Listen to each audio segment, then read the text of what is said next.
सभी प्यारे बच्चों को गुड इवनिंग। आइए और आज के कुछ बेहतरीन क्वेश्चनों से अब हम लोग धीरे धीरे करके मुलाकात करेंगे। तो सबसे पहले आते हैं, हम लोग स्लाइड को सेट करते हैं। चलिए देखिए, पहला क्वेश्चन ध्यान से समझोगे। अच्छा बताओ, ये आपके 8/1/2021 में पूछे गए हैं। कहता है सर 3 का रिलेशन जो है ना वो 36 से दे रखा है। तो वो पूछता है कि सर किसका रिलेशन आप 20736 से दे सकते हो। तो थोड़ा सा पेशेंस रख के देखें तो 3 को अगर हम 12 से गुना कर दें तो 12 तिया 36 होगा। अब सवाल उठता है कि सर यहां से यहां आने के लिए हमें 12 से गुना करने होंगे तो ये वाला अंक मिलेगा।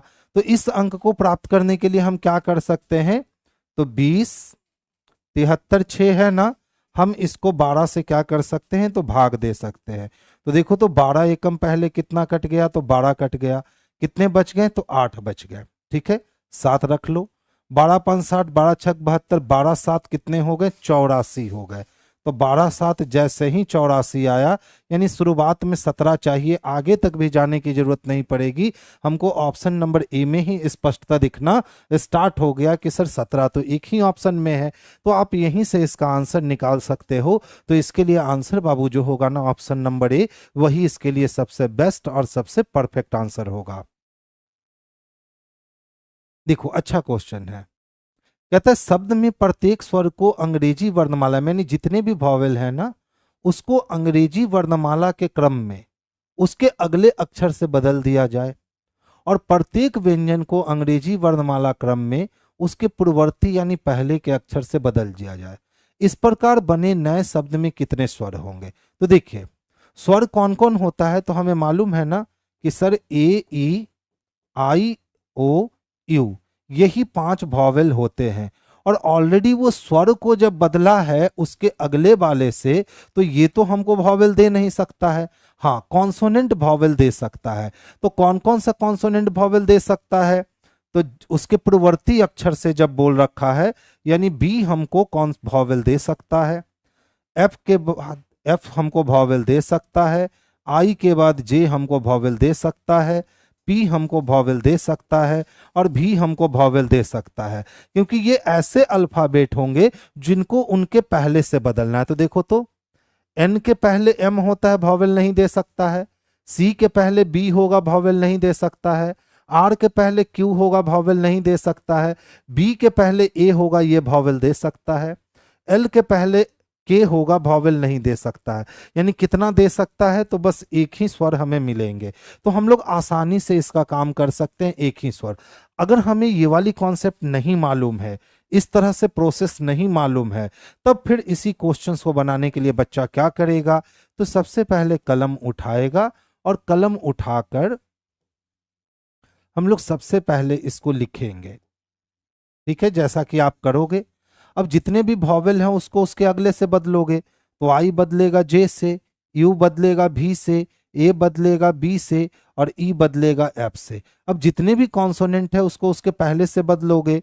तो एन के पहले क्या मिलना है, तो सर एन के पहले तो एम मिलना है, सी के पहले बी मिलना है, आर के पहले क्यू मिलना है, बी के पहले ए मिलना है, एल के पहले के मिलना है। अब बोला कि सर जो इस प्रकार आपकी ये व्यवस्था बनी ना, इस वाले व्यवस्था में कितने वॉवेल हैं, तो इस वाले व्यवस्था में एक ही वॉवेल है। यही एक हमने आंसर लगाया था। तो इसके लिए इतना करने की हमें जरूरत नहीं थी। ठीक है, नेक्स्ट क्वेश्चंस की ओर मूव करेंगे।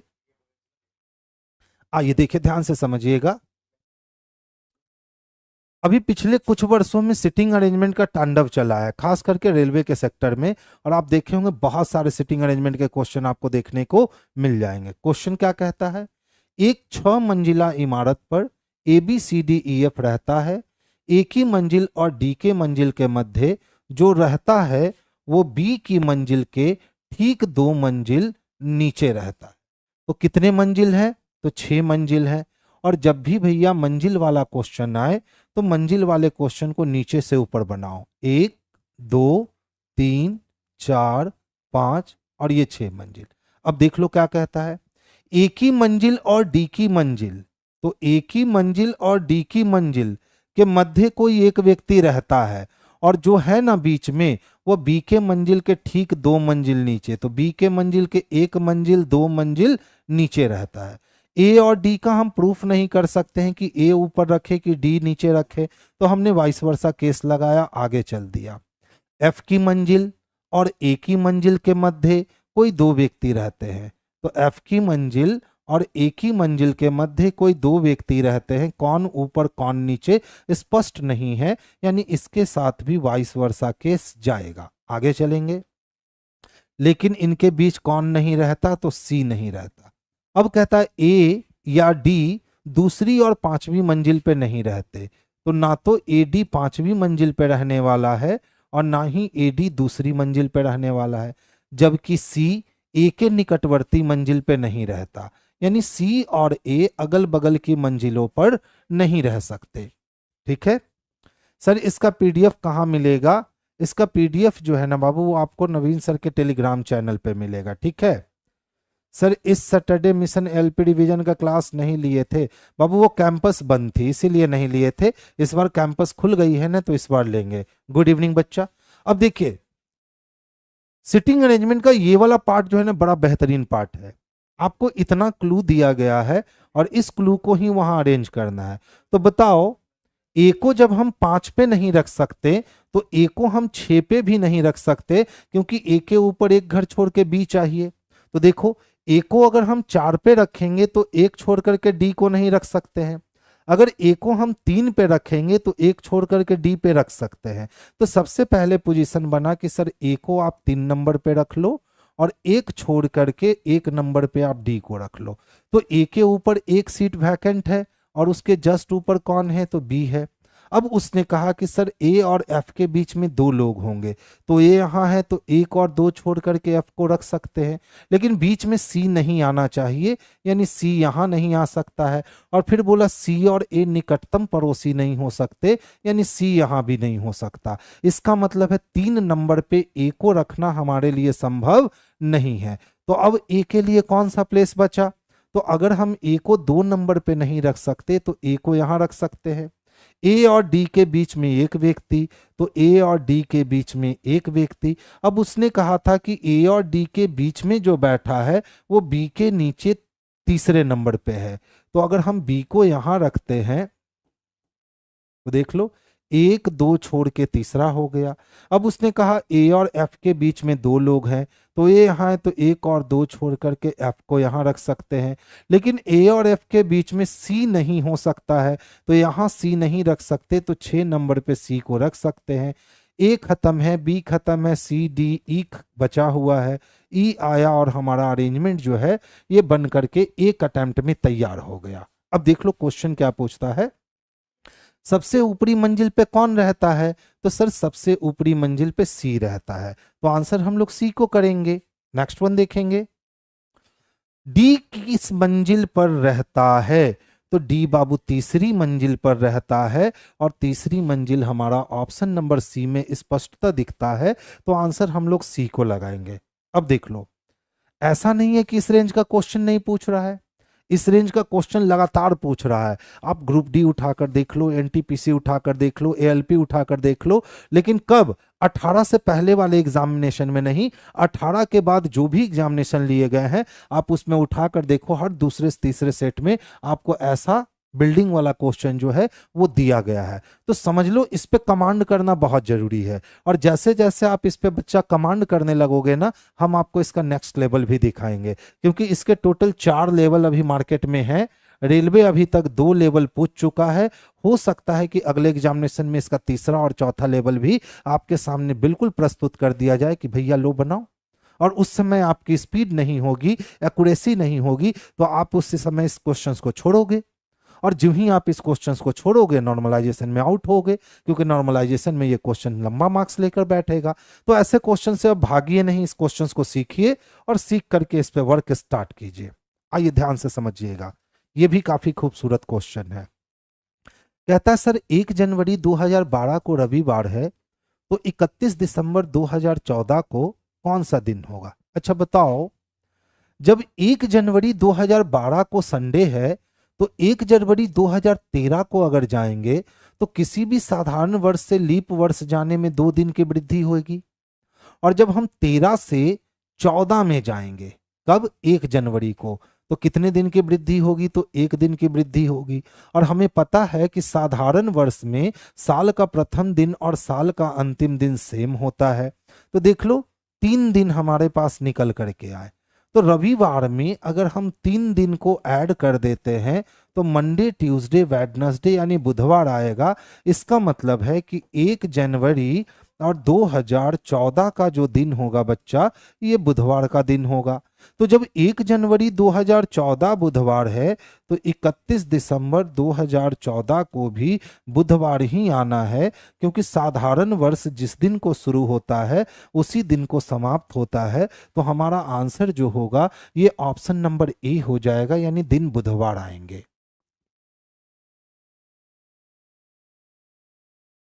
ध्यान से समझिएगा, अच्छा क्वेश्चन है। कहता है मोबाइल की कीमत में बहुत तेजी से वृद्धि हुई है। ठीक है, मोबाइल की कीमत में क्या हुई है, बहुत तेजी से वृद्धि हुई है। अब कहता है लोग मोबाइल नहीं खरीद सकते, जिनके पास पैसा होगा वो तो खरीदेंगे। मोबाइल एक दुर्लभ वस्तु बन गई है। कोई भी वस्तु महंगी होने से दुर्लभ नहीं होती है, कोई भी वस्तु दुर्लभ तब होती है जब वो आउट ऑफ मार्केट हो जाए। लेकिन यहाँ तो मोबाइल है मार्केट में, बस उसकी कीमत बहुत ज़्यादा हो गई है। तो 1 भी गलत हो गया और 2 भी गलत हो गया। तो ऐसे स्थिति में हम लोग आंसर किसको लगाएंगे, तो ऑप्शन नंबर डी लगाएंगे। जरूरत पड़ने पर थ्योरी भी प्रोवाइड करें, बिल्कुल करता हूं बाबू। ठीक है, नेक्स्ट वन देखोगे। अच्छा देखिए क्या कहता है। 10 लोग 2 समानांतर पंक्तियों में बैठे हैं, जिसमें से प्रत्येक में 5 लोग हैं। एक पंक्ति में इस तरह बैठे हैं कि बगल वाले से उसकी दूरी समान है। इस तरह का क्वेश्चंस भी आपके 18 से 20 वाले एग्जाम में बहुत पूछे गए हैं। मेरे सामने ही 10-12 क्वेश्चन पड़े हुए हैं।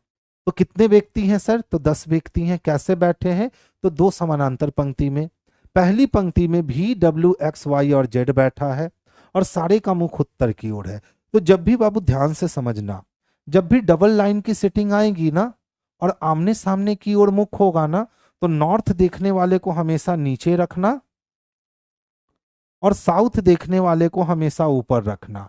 कब, जब व्यवस्था कैसे चलेगी, तो आमने सामने व्यवस्था चलेगी तो नॉर्थ देखने वाले को नीचे वाले लाइन पे रखना और साउथ देखने वाले को ऊपर वाले लाइन पे। अब देख लो भी से लेकर जेड तक, भी से लेकर जेड तक की अगर हम बात करते हैं तो ये नीचे वाले लाइन पे होगा, क्योंकि उत्तर की ओर मुख है। और एफ से लेकर हम जे तक की बात करते हैं तो इसका मुख दक्षिण की ओर है, यानी ये ऊपर वाले लाइन पे होगा।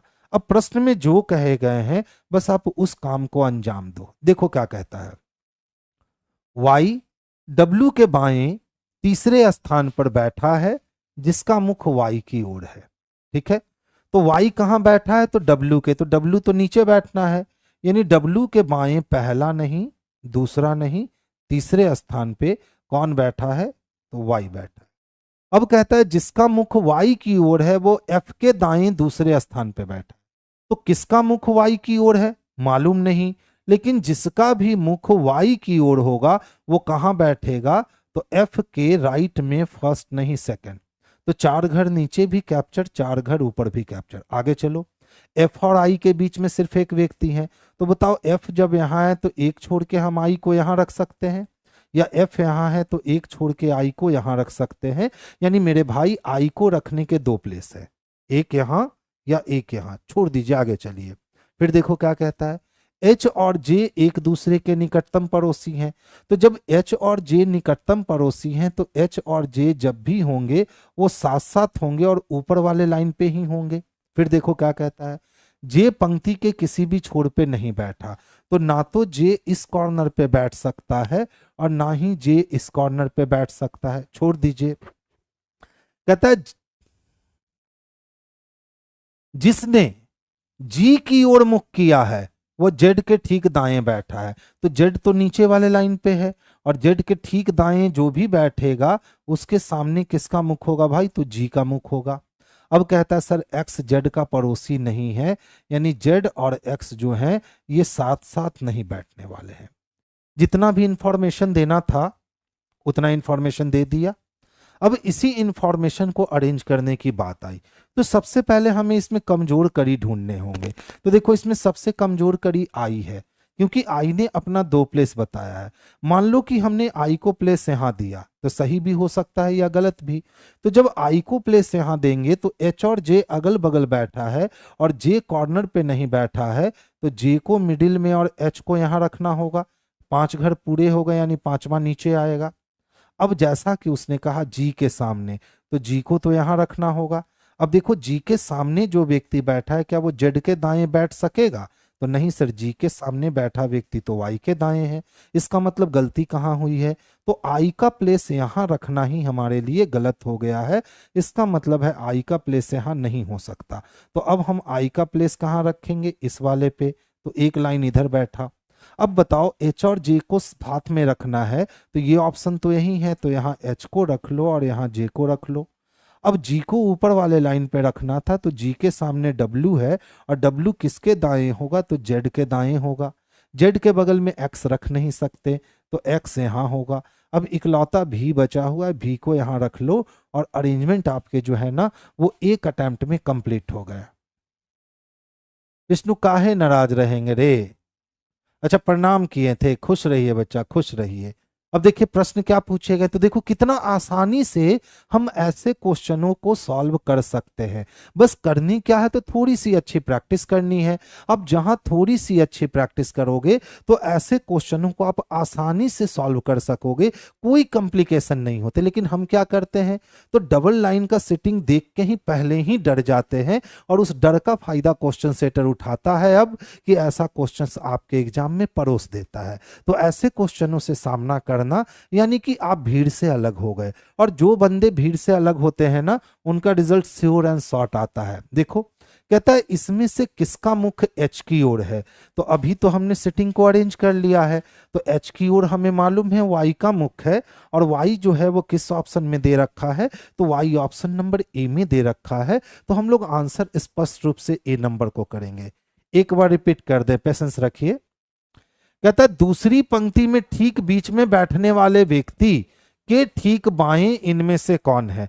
तो याद है ना, पहली पंक्ति था उत्तर की ओर, दूसरी पंक्ति ये, तो इसके ठीक बीच में बैठने वाला शख्स एफ है, और वो पूछता है एफ के बाएं दूसरा कौन है? एफ के ठीक बाएं कौन है? तो देख लो, तो एफ के ठीक बाएं कौन है? तो एफ के ठीक बाएं जी है। तो जी देख लो, जी किस वाले ऑप्शन में है? तो ऑप्शन नंबर डी में है। तो आंसर हमारा ऑप्शन नंबर डी हो जाएगा। एक बार और रिपीट कर देना, कोई नहीं, अच्छा क्वेश्चन है, आप रिपीट करवा लो। देखिए ध्यान से सुनिएगा। जब भी आमने सामने की व्यवस्था हो तो नॉर्थ देखने वाले को नीचे और साउथ देखने वाले को ऊपर रखते हैं।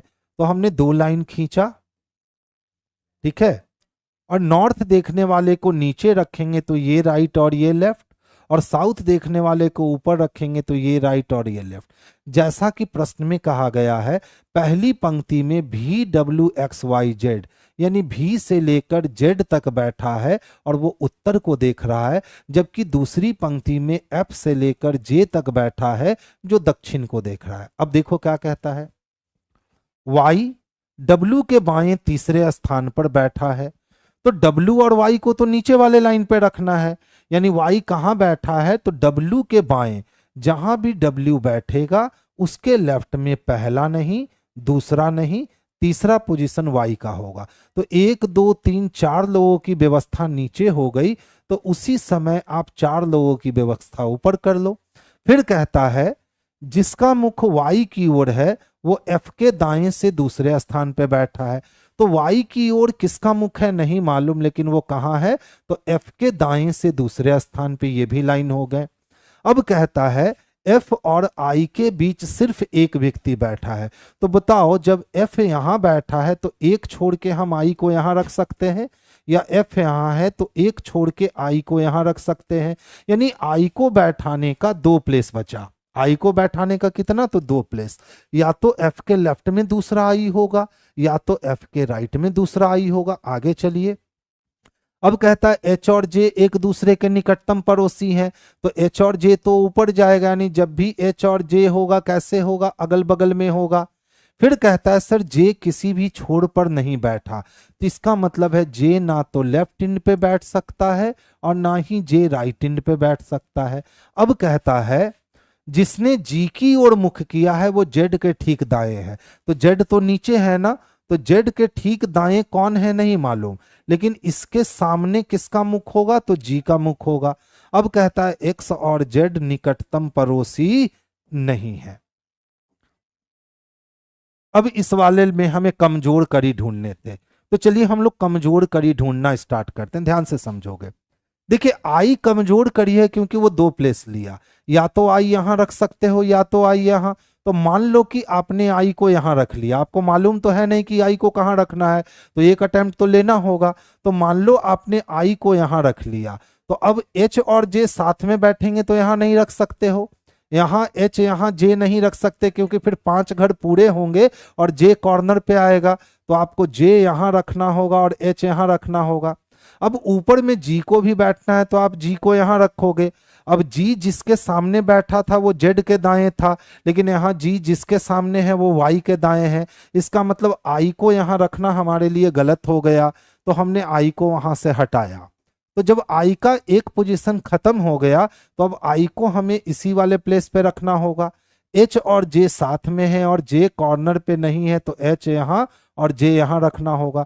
इसका मतलब जी को हम इसी प्लेस पे रखेंगे, तो जी के सामने जो व्यक्ति बैठा है वो जेड के दाएं है, हो गया। तो एक लाइन इधर बढ़ा। जेड एक्स के बगल में नहीं बैठ सकता, तो एक्स को यहां बैठना होगा। अब इकलौता भी बच गया, तो भी को रख लो और आंसर देने के लिए सज्जे हो जाओ। कितना आसानी से बनने वाला प्रश्न था, बस सावधानी नहीं हटाने थे आपको इसमें।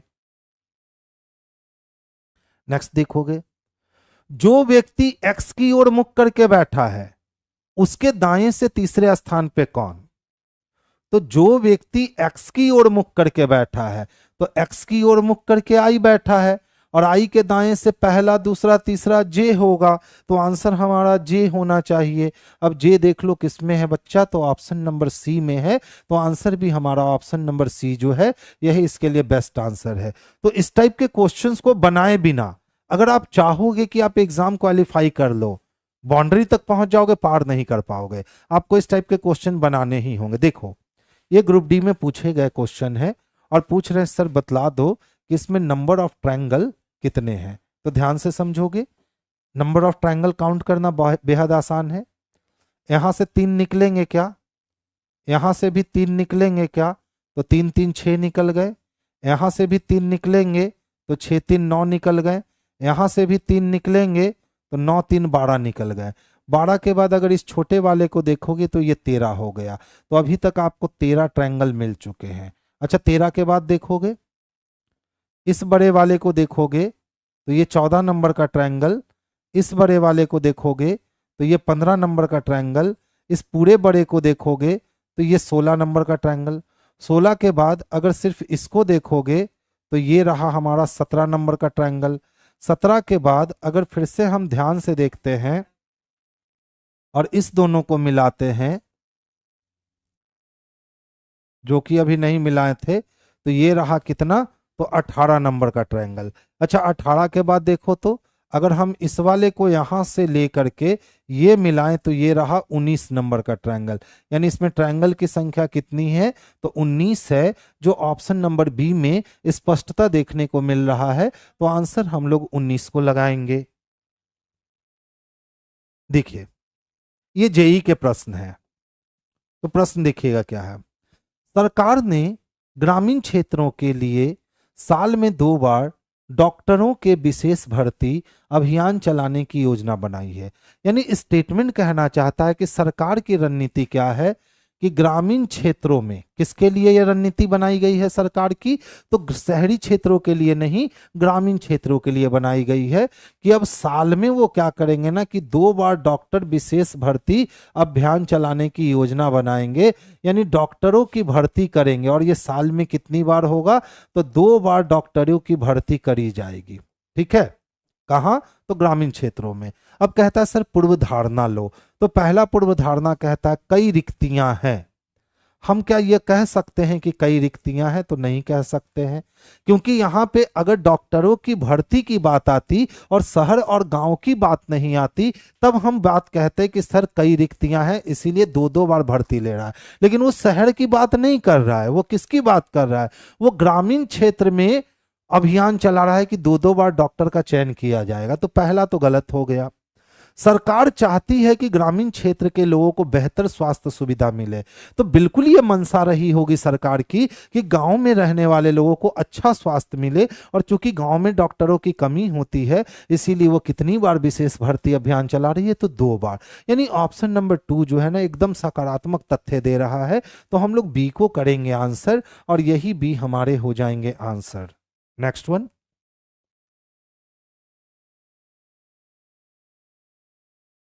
देखो इसमें छूटा हुआ है,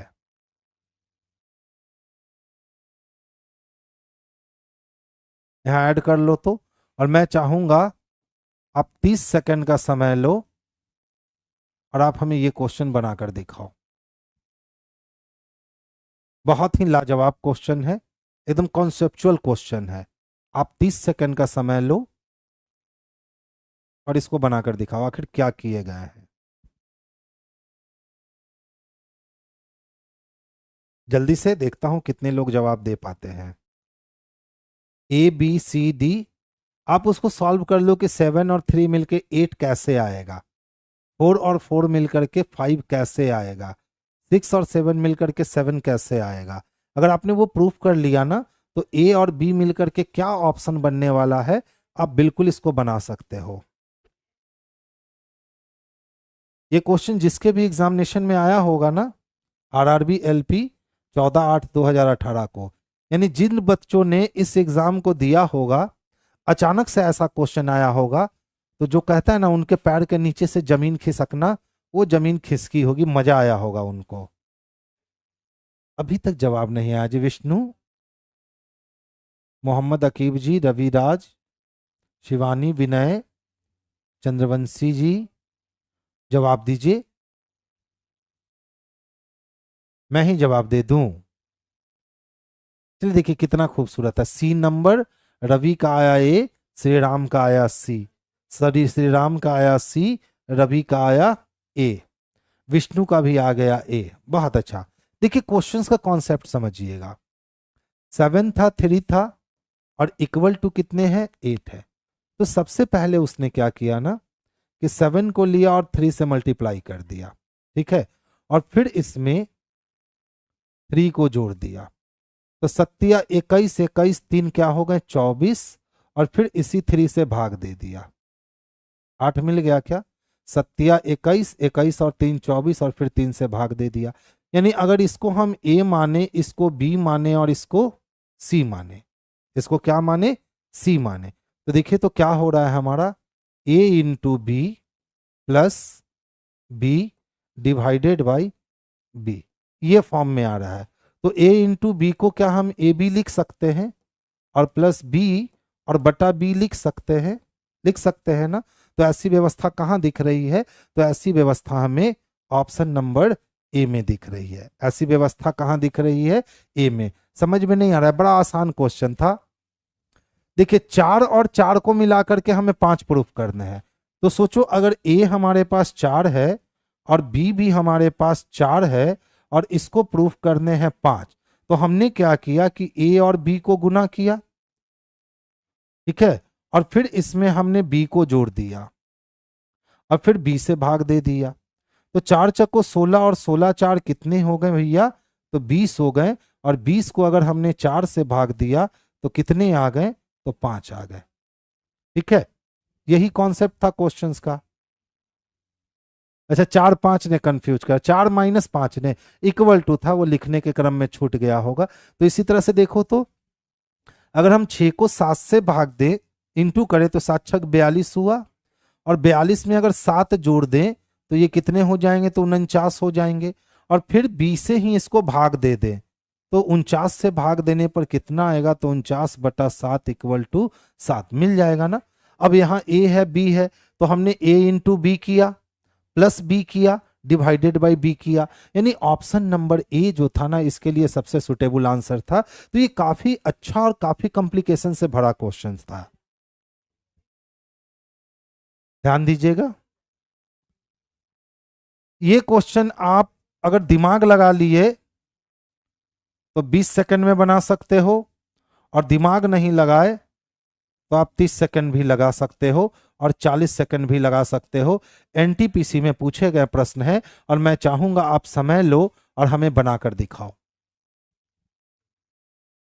रवि राज जी कह रहे हैं 13 का बी है, यानी आप बनाकर बैठ गए। देखिए अच्छा सा क्वेश्चन था।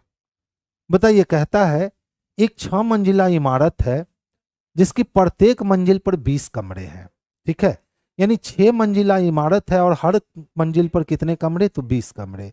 उस इमारत में कुछ विषाक्त सामग्री छिपाई गई है। अधिकारियों के 3 समूह ने एक साथ मिलकर तलाशी अभियान शुरू किया। पहले समूह ने पहली और दूसरी मंजिल, दूसरे समूह ने तीसरी और चौथी मंजिल, और तीसरे समूह ने पांचवी और छठी मंजिल की तलाशी की, ठीक है। अब कहता है यदि किसी भी नजदीकी मंजिल पर पहुंचने में कुल 1 मिनट का समय लगता है, यानी पहली मंजिल पे 1 मिनट, दूसरी मंजिल पे 2 मिनट, तीसरी मंजिल पे 3 मिनट, चौथी मंजिल पे 4 मिनट लगता है, और प्रत्येक कमरे की तलाशी लेने में भी 1 मिनट लगता है। तो बताओ, पहली मंजिल पे जब 20 कमरे हैं, ठीक है, तो पहली मंजिल पे कोई घुसा 20 मिनट का समय लिया, टीम ए। अब टीम ए को दूसरी मंजिल पे भी जाना था तो 20 मिनट का और समय लिया, तो 20-20 40 मिनट। तो जिस 40 मिनट में टीम ए ने 2 मंजिल की तलाश कर ली, उसी 40 मिनट में टीम बी भी 2 मंजिल तलाशेगा, और उसी 40 मिनट में टीम सी भी 2 मंजिल तलाशेगा। यानी कि ये 40 मिनट कांस्टेंट हो गए तीनों ग्रुप के लिए, ग्रुप ए, ग्रुप बी और ग्रुप बी, क्योंकि उस हर को 40 कमरे तलाशने थे, तो 40 मिनट कांस्टेंट हो गए। अब देखो, हर मंजिल पे जाने में 1 मिनट का समय लगता है, तो जो व्यक्ति छठी मंजिल पे पहुंचा होगा उसको 6 मिनट का तो समय लगा होगा, और बाकी तो 6 मिनट के नीचे ही सब रह गए, तो वही 6 मिनट इसके साथ जुड़ गया, तो 40 और 6 कितने हो गए, तो 46 हो गए। अब इसको कर रहा हूं एक्सप्लेन, ध्यान से देखोगे। तो टोटल कितने मिनट हो गए जी, तो 46 मिनट हो गए। बताओ कितना मंजिला इमारत था, 1 2 3 4 5 6 मंजिला। हर कमरे में कितने, हर इमारत पे कितने कमरे थे, तो सर 20 कमरे थे। कितने कमरे थे, तो 20 कमरे थे, ठीक है। अब बताओ, 2 कमरे की जिम्मेवारी यानी 2 मंजिल की जिम्मेवारी 1 और 2 की जिम्मेवारी ग्रुप ए ने उठा लिया, 3 और 4 की जिम्मेवारी ग्रुप बी ने, और इसकी जिम्मेवारी ग्रुप सी ने उठा लिया। ध्यान से समझोगे, अच्छा क्वेश्चन है। एक कमरे की तलाशी में 20 मिनट लगते हैं, तो ये जो ग्रुप ए में जितने भी लोग गए होंगे वो 20 मिनट यहां और 20 मिनट यहां लगाएंगे, यानी पहली मंजिल जो है वो 40 मिनट में, पहली और दूसरी मंजिल जो है वो 40 मिनट में पूरी की पूरी जो है वो समाप्त हो चुकी होगी।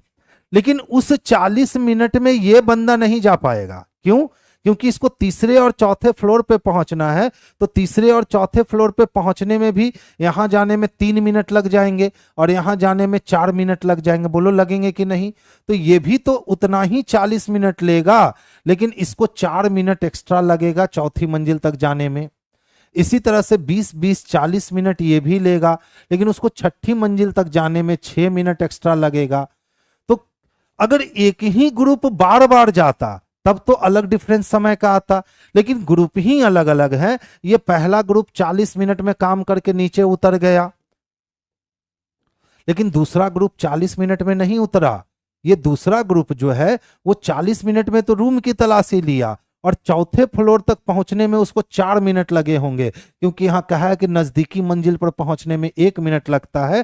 तो वो पहले फ्लोर पे चढ़ा होगा, दूसरे पे, तीसरे पे 3 मिनट, चौथे पे 4 मिनट, यानी ये नीचे कितने देर में उतर के आया, तो 44 मिनट में नीचे उतर के आ गया। लेकिन जो व्यक्ति 5वीं मंजिल पे जो ग्रुप गया है वो 1 minute, 2 minute, 3 minute, 4 minute, 5 minute, और यहां जाने में 6 मिनट, यानी ये 46 मिनट के बाद अपनी तलाशी लेकर के आएगा। अब बताओ, हम इस सबको जोड़ तो नहीं सकते हैं क्योंकि ग्रुप तो अलग अलग थे, ग्रुप क्या थे, अलग अलग थे। इसका मतलब है कि पूरा ये व्यवस्था होने में सबसे ज्यादा समय किसने लगाया, तो 40 मिनट में 40 कमरा ये भी सर्च किया, उसी 40 मिनट में ये भी किया, और उसी 40 मिनट में ये भी किया। लेकिन जो छठे तल्ला पे चढ़ा होगा उसको 6 मिनट एक्स्ट्रा लगा होगा। यानी टोटल व्यवस्था कितने मिनट में हो गई होगी, तो 46 मिनट में टोटल बिल्डिंग की तलाशी हो गई होगी। तो इसीलिए हमारा आंसर क्या होगा, तो 46 होगा। अब देख लो कंफ्यूजिंग कैरेक्टर है, बहुत सारे बच्चे क्या करेंगे, 4 4 8 4 तिहाई 12 और 130 ढूंढने चले जाएंगे। तो ऐसा काम नहीं करना है। तो आंसर इसके क्या हो जाएंगे, तो बी नंबर हो जाएंगे। यानी कि 46 मिनट में बच्चा पूरा का पूरा कमरे की तलाशी हम कर सकते हैं। नेक्स्ट क्वेश्चंस की ओर रुख करेंगे। देख लो 130 छात्रों की एक कक्षा है। कितने छात्रों की है, तो 130 छात्रों की एक कक्षा है। चलिए वेन डायग्राम ड्रॉ करना होगा। तो टोटल नंबर ऑफ स्टूडेंट की बात करें तो कितने हैं सर, तो टोटल नंबर ऑफ स्टूडेंट की अगर हम बात करते हैं तो यहाँ 130 छात्र हैं। ये भी प्रश्न आपके आरआरबी एनटीपीसी में ही पूछे गए हैं। और टोटल छात्रों की संख्या कितनी है सर, तो टोटल छात्रों की संख्या बाबू 130 है।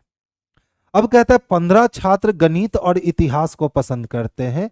यानी इसमें 15 स्टूडेंट ऐसे थे, 15 स्टूडेंट ऐसे थे जो मैथ के साथ हिस्ट्री को पसंद करते थे। फिर कहता है 25 छात्र केवल हिंदी पसंद करते हैं सर, और इसमें 25 छात्र ऐसे थे जो केवल हिंदी पसंद करते हैं। तो केवल हिंदी पसंद करने वालों की संख्या 25 है।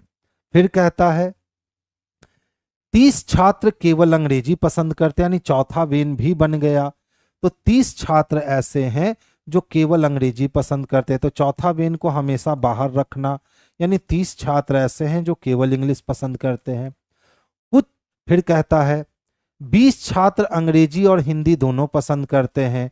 तो 20 छात्र ऐसे हैं जो हिंदी और इंग्लिश दोनों पसंद करते हैं। 15 छात्र केवल इतिहास, तो 15 छात्र केवल इतिहास, और 15 छात्र केवल गणित पसंद करते हैं। ठीक है।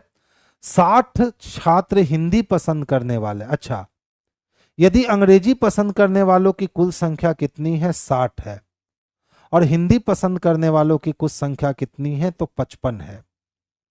अब कहता है कुछ छात्र सभी 4 विषय पसंद करते हैं। यानी ये इंग्लिश वाले गोला को ऐसे जगह से काटना है जहां पे चारों शामिल हो जाए, यानी ये इंग्लिश का गोला हो गया। अब बताओ इंग्लिश कितने हैं, तो इंग्लिश वाले गोले में 60 है। हिंदी वाले गोले में कितने हैं, तो सर 55 है। हिंदी और इंग्लिश कॉमन में कितने हैं, 20 है। और कुछ छात्र ऐसे हैं जो चारों पसंद करते हैं, यानी यहां पे आने वाला है। ठीक है। फिर कहता है गणित एवं इतिहास पसंद करने वाले कुल छात्रों की संख्या 40 है। तो गणित और इतिहास दोनों पसंद करने वालों की संख्या कितनी है, तो 40 है। यानी हिस्ट्री प्लस मैथ वाले की अगर हम बात करें तो ये संख्या कितनी है, तो भैया 40 है। देख लो काफी बेहतरीन और काफी तगड़ा क्वेश्चन है। ठीक है। हाँ, इससे सभी का तैयारी हो जाएगा, इसीलिए तो सारे क्वेश्चंस को मिक्स करके दे रहा हूं ताकि आप अच्छे क्वेश्चंस का सामना कर सको, चाहे वो ग्रुप डी का क्वेश्चन हो, एनटीपीसी का हो, जेई का हो या एलपी का हो, जो भी अच्छे क्वेश्चन है आप उसका सामना कर सको। अब देख लो 40 होने में तो 15 यहां निकल गए ना। आगे चलते हैं। अब कहता है सभी 4 विषय पसंद करने वाले छात्रों की संख्या, ये वाली संख्या हमें मालूम करनी है। ध्यान से देखना कितना लॉजिकल रीजनिंग क्वेश्चन सेट किया है। बताओ इंग्लिश कितने हैं, तो सर केवल इंग्लिश की संख्या 30 है, और इंग्लिश वाले गोले में हमने 30 20 50 को देख लिया है, तो बाकी जो 10 बच गए वो चारों में आएंगे। अच्छा हिंदी कितने हैं, तो 55, तो 25 और 20 45 और 10 55। अब बताओ हिस्ट्री और मैथ मिला करके चाहिए थे टोटल 40 लोग, 15 और 10 25 को देख लिया, यानी 15 लोग और बच गए, 40 हो गए। वेन डायग्राम हमारा कंप्लीट हो गया। क्या पूछे गए हैं, सभी 4 विषय को पसंद करने वाले छात्रों की संख्या कितनी है, तो सभी 4 विषय पसंद करने वाले छात्रों की संख्या भाई 10 है, और 10 ऑप्शन नंबर बी में दे रखा है, तो इसका आंसर ऑप्शन नंबर बी हो जाएगा। विष्णु ने जवाब दिया था, एम के यादव जी ने जवाब दे दिया था। बहुत बढ़िया बाबू। देखिए एक ही पासा है और एक ही पासे को 4 दफा घुमाकर दिखाया है। कहता है नीचे दी गई जानकारी को ध्यानपूर्वक अध्ययन कीजिए और आगे उससे संबंधित प्रश्नों का उत्तर दीजिए। अब कहता है निम्नलिखित विकल्प में से कौन सा निश्चित रूप से विपरीत विपरीत फलकों का एक युग्म है। तो ध्यान से देखिएगा, विपरीत फलकों का युग्म निकाल रहे हैं। कहाँ से कॉमन ले ले हम लोग? तो अगर हम लोग इस दोनों की बात करते हैं तो इस दोनों में देख लो कुछ भी कॉमन है ही नहीं, तो छोड़ दो। अगर इस दोनों की बात करते हैं तो 5 2 यहां भी दे रखा है और 5 2 यहां भी दे रखा है, यानी एक का अपोजिट 3 हो जाएगा। एक का अपोजिट 3 हो जाएगा। चलो ध्यान से देखो।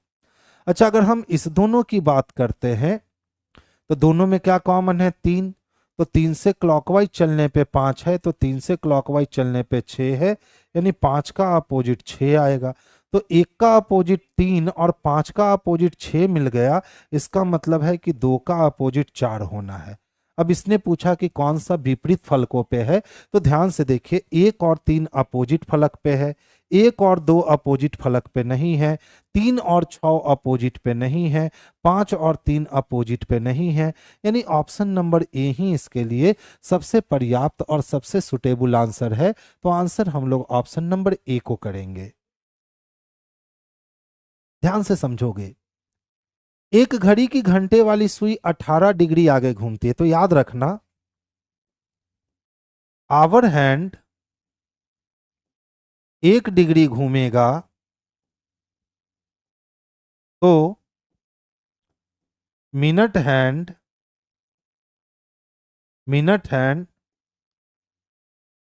2 मिनट घूमेगा। ठीक है, यानी जितना घंटे का सुई डिग्री के रूप में घूमेगा उसका दुगना मिनट घूमेगा। यानी अगर घंटा आधा डिग्री घूमा तो मिनट 1 मिनट चलेगा। घंटा यदि 5 डिग्री घूमा तो मिनट जो है वो 5 दूना 10 मिनट चलेंगे। तो ध्यान से देखो, यहां उसने कहा है कि सर घंटे वाली सुई कितना डिग्री घूमी है? 18 डिग्री। तो बाबू जब आवर हैंड की बात करें और आवर हैंड जब 18 डिग्री घूमेगा तो मिनट हैंड की अगर हम बात करें तो मिनट हैंड मिनट के रूप में 18 गुने 2 यानी कि टोटल 36 मिनट घूमेगा। ठीक है, चूंकि 1 मिनट में मिनट हैंड 6 डिग्री घूमता है, इसलिए इसलिए 36 मिनट में 36 मिनट में मिनट हैंड 6 गुने 36 डिग्री, 36 छक कितना?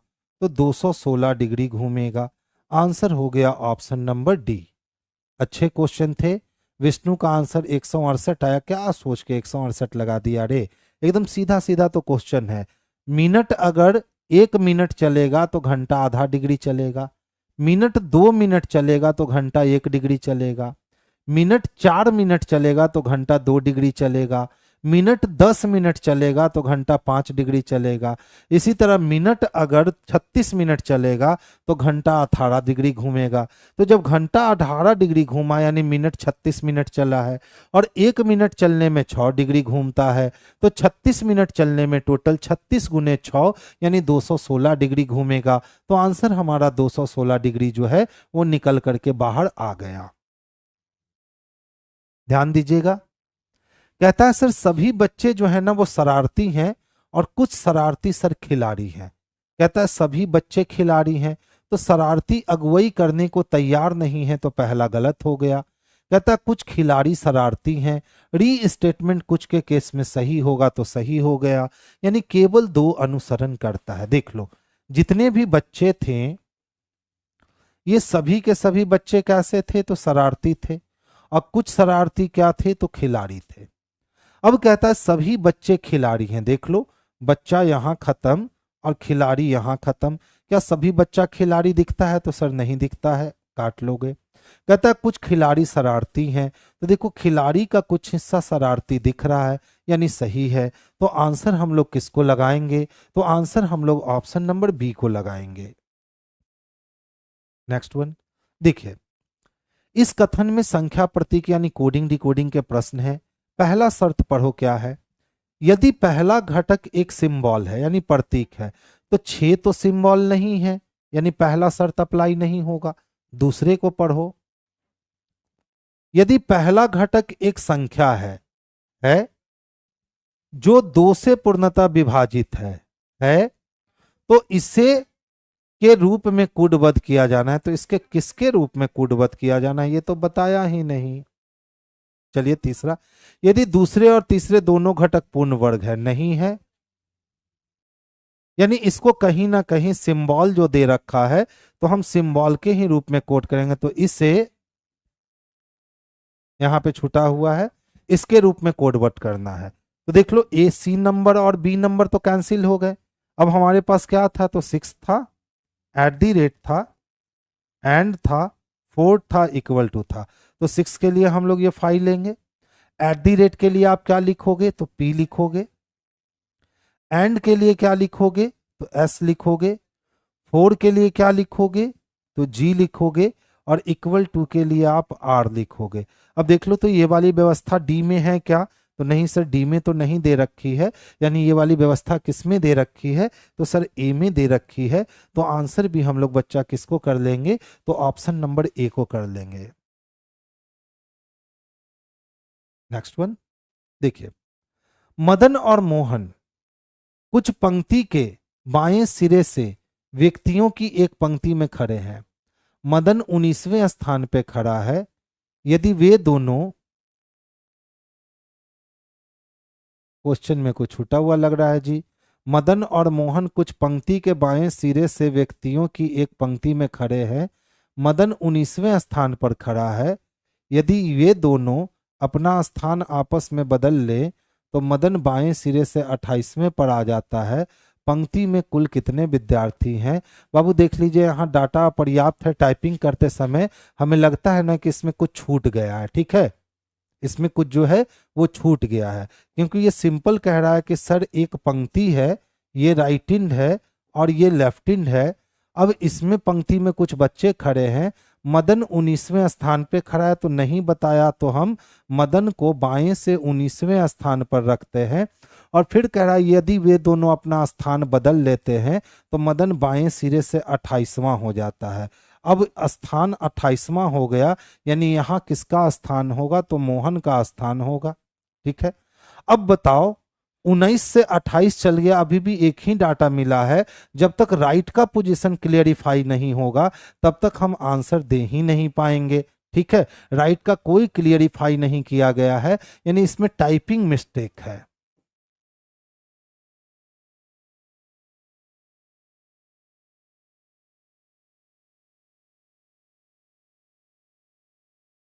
क्या है, तो इसमें टाइपिंग मिस्टेक है, तो इसको स्किप करते हैं, आगे चलते हैं। 18 नंबर फिर से समझाना है, क्या था 18 नंबर, देखिए 6 है, एट दी रेट है, एंड है, 4 है, इक्वल टू है, मिस है। पहला रूल कहता है यदि पहला घटक एक प्रतीक है तो क्या 6 प्रतीक है, तो नहीं सर 6 प्रतीक नहीं है, पहला रूल नहीं लगेगा। दूसरा कहता है यदि पहला घटक एक संख्या है तो बिल्कुल है। जो 2 से पूर्णतः विभाजित है, तो 6 2 से पूर्णतः विभाजित है, तो इसको इसके रूप में कोड करना है, यानी 6 के लिए हमको ये वाला कोड यूज करना है, यानी दूसरा कोड अप्लाई हुआ। तीसरा कहता है यदि दूसरा और तीसरा दोनों घटक पूर्ण वर्ण है, पूर्ण वर्ग है, तो क्या ये दोनों आपको स्क्वायर दिख रहे हैं, तो ये दोनों आपको स्क्वायर नहीं दिख रहे हैं, यानी ये वाली बात गलत हो गई।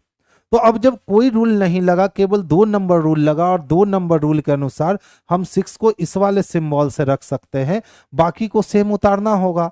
तो एट दी रेट के लिए क्या रख सकते हैं, पी। एंड के लिए क्या रख सकते हैं, एस।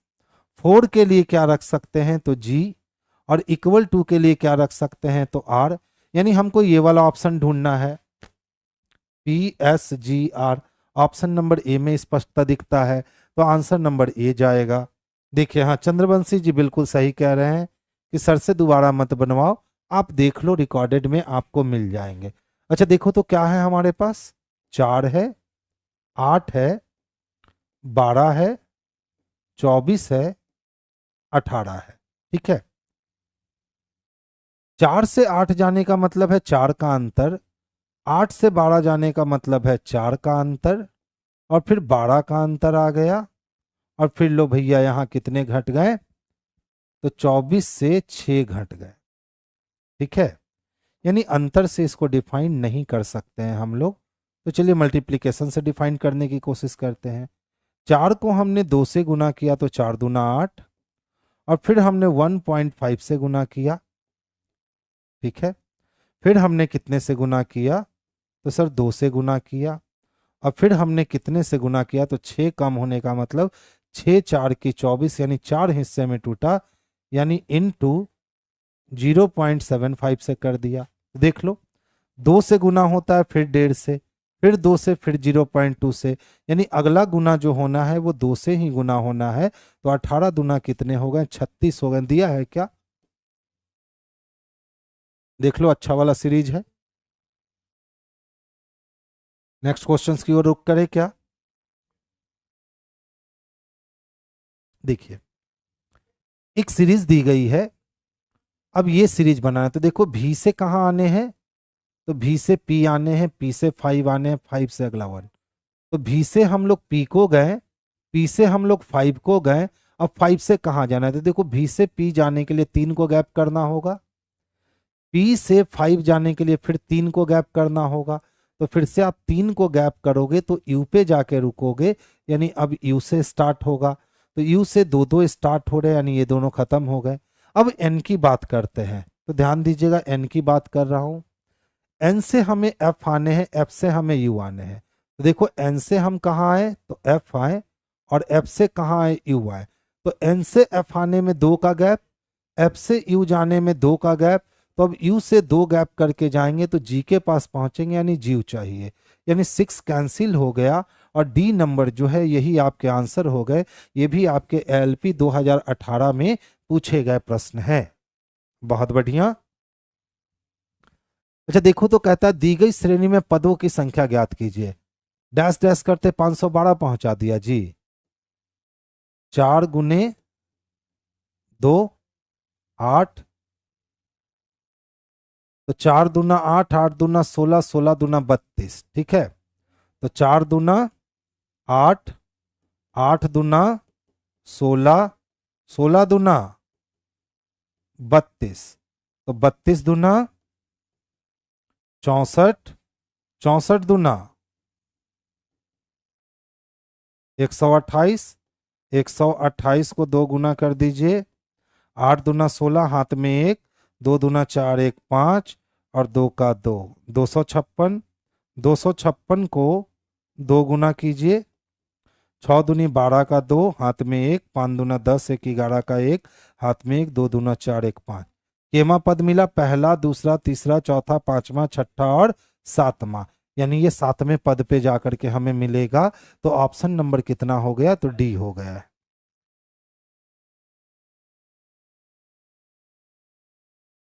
देखिए, परांदा शहर ग्रीन लेक पर स्थित है।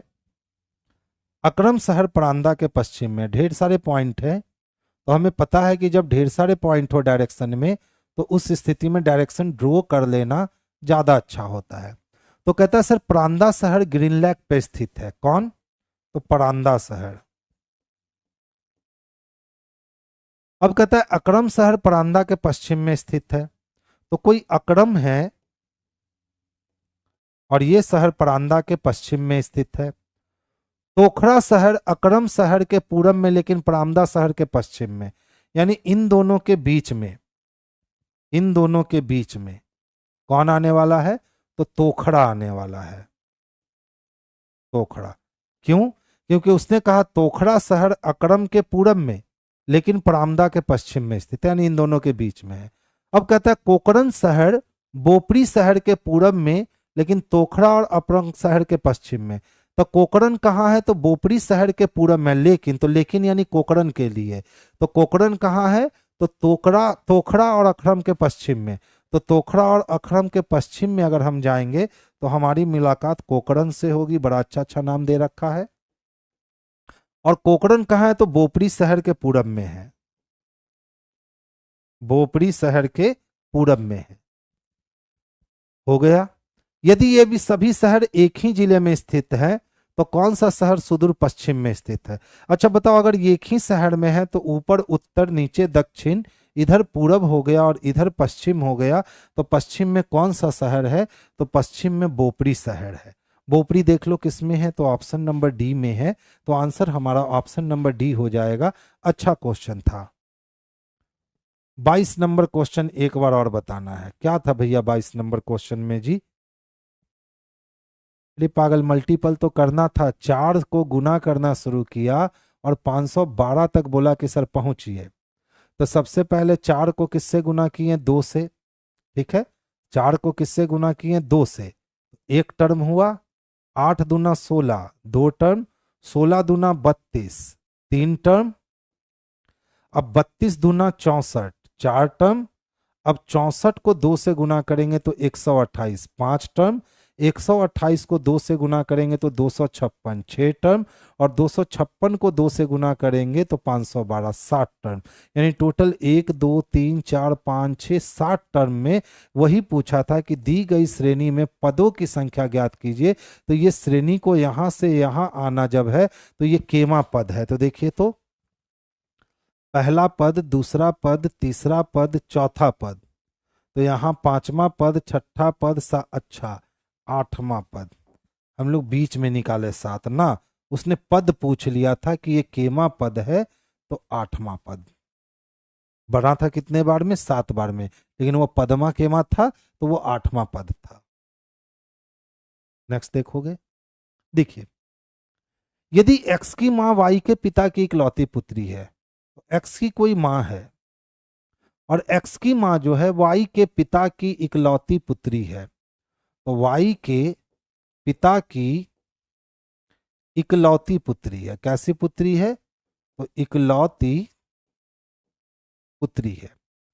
तो वाई के पति की बहन एक्स की कौन है? तो वाई के पति, यानी कि ये दोनों सेम है, तो वाई के पति की बहन, वाई के पति की बहन एक्स की कौन है? तो अगर ये हम हैं तो ये मेरी माँ हो गई, और मेरी माँ के पति मेरे पिताजी, और पिताजी की जो बहन होगी वो बुआ कहलाएगी। तो ऑप्शन नंबर डी लगाएंगे, चाची, मामी, फूफी, बुआ, मौसी, तो बुआ होगी, यानी ऑप्शन नंबर डी लगाएंगे। ऑप्शन नंबर क्या लगाएंगे? तो डी लगाएंगे। नेक्स्ट देखिए, ये अच्छा क्वेश्चन है। एफ एच बी है ना, अगर एफ की बात करें तो 6, एच की बात करें तो 8 और बी की बात करें तो 2। तो सबसे पहले 6 का स्क्वायर लिया 36, 8 का स्क्वायर ले लिया 64 और 2 का स्क्वायर ले लिया 4। इस तरह से उसने 36 64 4 लिख रखा है। क्या लिख रखा है? 36 64 4। तो अब किसका चाहिए? तो दाग का चाहिए। डी 4 का स्क्वायर कितना? 16, 1 का स्क्वायर 1 और सती सती कितना? 49, यानी 16 1 49 चाहिए। 16 1 49 ऑप्शन नंबर डी में स्पष्टता दे रखा है, तो आंसर हमारे जो है ये ऑप्शन नंबर डी हो जाएंगे। नेक्स्ट वन देखेंगे, देखिए, 5 में से 4 एक समान है इसीलिए वो समूह बनाते हैं। कौन है जो समूह का हिस्सा नहीं है? किसी को रिमार्क देना, किसी को ओपिनियन देना, किसी को टिप्पणी देना, किसी को आलोचना करना और किसी को कंप्यूट करना। तो देखिए, ये मानवीय क्रिया है, ठीक है, और ये हम दूसरे के लिए देते हैं। जैसे रिमार्क हम अपने आप को नहीं देंगे, रिमार्क हम किसी दूसरे को देंगे। ओपिनियन हम खुद को नहीं देंगे, सलाह सलाह हम दूसरे को देंगे। इसी तरह टिप्पणी हम खुद पे नहीं करेंगे, टिप्पणी हम दूसरे के लिए करेंगे। और आलोचना भी हम अपनी बुराई नहीं करेंगे, किसी दूसरे की बुराई करेंगे। लेकिन कंप्यूट जो है वो हम खुद करेंगे। तो आंसर कौन हो जाएगा अलग? तो कंप्यूट हो जाएगा, option number D. Remark, opinion, टिप्पणी, आलोचना ये दूसरे की जाती है, लेकिन कंप्यूट हम किसी और से खुद को करते हैं, तो कंप्यूट जो है वो अलग हो जाएगा, ऑप्शन नंबर डी। ये लास्ट क्वेश्चन था। तो चलिए आज की सभा हम लोग यहीं क्या करते हैं, बर्खास्त करते हैं। जहां तक चांस है एएलपी में देने का, तो 25 से 27 के बीच में आपके प्रश्न पूछे जा सकते हैं। और जैसा कि आप देख रहे होंगे कि पहले जो था वो सेशन अलग चल रहे थे, ठीक है, आप लोग बच्चे आकर के यहाँ तो नहीं बोले, लेकिन ऑफलाइन में बहुत सारे बच्चे बोले कि सर प्रीवियस पेपर करवा दो, उसमें अच्छी अच्छी क्वेश्चन है। तो हमें भी लगा कि प्रीवियस पेपर करवाने चाहिए, तो मैंने प्रीवियस पेपर का तांडव यहाँ पिछले 2 दिन से कर रखा है। और साथ साथ कुछ बेहतरीन सीटिंग के क्वेश्चंस भी मैं आपको साथ साथ करवाते जा रहा हूँ, क्योंकि इस बार देख लो, इस बार जो भी एग्जाम देने जाओगे आपकी 3 चीज से लड़ाई होगी एग्जाम में, खास करके रीजनिंग में। अगर ये 3 चीज जिनका स्ट्रांग है, 25 पूछा तो 25, 27 पूछा तो 27 बना लोगे। तो ये 3 चीज क्या है समझ लो। सिटिंग पजल पहला है, लॉजिकल रीजनिंग दूसरा है, और मैथमेटिकल रीजनिंग तीसरा है। अगर इस 3 चीज को आप कंप्लीट कर लेते हो, दैट मीन्स गेम फिर क्या होता है, सही हो जाएगा। 40 क्वेश्चन सही होता है सर, नहीं बाबू आप अभी बहुत पीछे हो, आप इसको बढ़ा करके कम से कम 60 तक लेके जाना होगा आपको, कम से कम 60 तक लेके जाना होगा, तभी कोई ऑप्शन है, नहीं तो अभी आपकी तैयारी पूरी नहीं हुई है। यही दर्शाता है कि 40 क्वेश्चन सही होता है तो आपकी तैयारी पूरी नहीं हुई है। कम से कम 55-60 पे आपको पहुंचना पड़ेगा अगर आपको रिजल्ट वाले हिस्से में शामिल होना है तो चलिए बाबू, आज की सभा हम लोग यहीं बर्खास्त करते हैं। कल फिर से हमारी मुलाकात होगी। हाँ, इस पर फ्राइडे को मैं क्लास नहीं ले रहा हूँ, कल के बाद सीधे मंडे को क्लास चलेगी। हाँ, कल 19 नंबर पीडीएफ जाएगा, ठीक है, कल पहुंच जाएगा 19 नंबर। और फ्राइडे वाली क्लास इस बार मैं नहीं ले पाऊंगा, कुछ काम है, ठीक है। तो हम लोग की कल के बाद जो मुलाकात होगी भंडारा में, वो सीधे के सीधे मुलाकात जो होगी वो मंडे को होगी। फ्राइडे को इस बार हमारी भंडारा नहीं चलेगी, इसीलिए मैंने पहले से ही आपको सूचित कर दिया है। चलिए, आज की सभा यहीं बर्खास्त की जाती है।